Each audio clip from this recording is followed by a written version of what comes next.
দেখো শীত, তুমি আছো বলে মানে শুধু আমি একা নই, আমরা আমরা সবাই খুব ভালো আছি। তোমার এত যাবার তারা যে তুমি ব্যাগ পর্যন্ত গুছিয়ে নিয়েছো। আর কটা দিন থাকলে হতো না? শোন প্লিজ, আমাকে এত পিছু টেনে পেতো না। আমাকে যেতে হবেই। আমি হয়তো আবার আসবো। এখন আপাতত তোমার কন্ট্রাক্ট শেষ, আর ওদের কথাই কিন্তু শেষ কথা। তোমার মতো এখানকার সবাই আমাকে খুব ভালোবেসেছে। আমি কৃতজ্ঞ, কিন্তু আমাকে যেতেই হবে। গেস্টকে আর কতক্ষণ আটকে রাখবেন দাদা? আর শীত, তোমাকেও বলি হারি, তোমার চোখে জল। ইমোশন হয়ে যাচ্ছ নাকি? তুমি এখানে কাজে এসছো, ভুলে যাচ্ছ। এটা করো না, এটাকে মারামারি বলে। আর যাই হোক, আপনাকে যেটা বলি,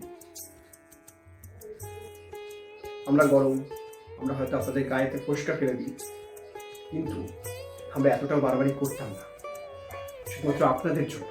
হ্যাঁ হ্যাঁ, আপনাদের জন্যই। আপনারা যে হারে গাছ কাটছেন, প্রকৃতিকে ধ্বংস করছেন, সেই জন্যই আমাদের এত পার পালানো। আগামী 5 বছরে যে কি হারে গরম করতে চলেছে আপনাদের কোনো ধারণা নেই। তাই এখনো বলছি, শুনতে চান? আমার কস্টিউম রেডি। আমি এখন আরো বেশি শক্তিশালী হয়ে আসছি। তুমি শুনলে? গরমটা এখন আরো বেশি শক্তিশালী হয়ে আসছে। দেখো সুমন, আমি তোমাকে ছেড়ে, মানে তোমাদেরকে ছেড়ে আমি যে খুব ভালো থাকবো তা কিন্তু না। আমার পিস্তুত বোন বৃষ্টি, ওকে আমি এখানে কয়েকদিনের জন্য আনতে পারি। ও যদি 2 দিনের জন্য আসে, তাহলে কিন্তু আমি আরো 4 দিন থাকতে পারবো।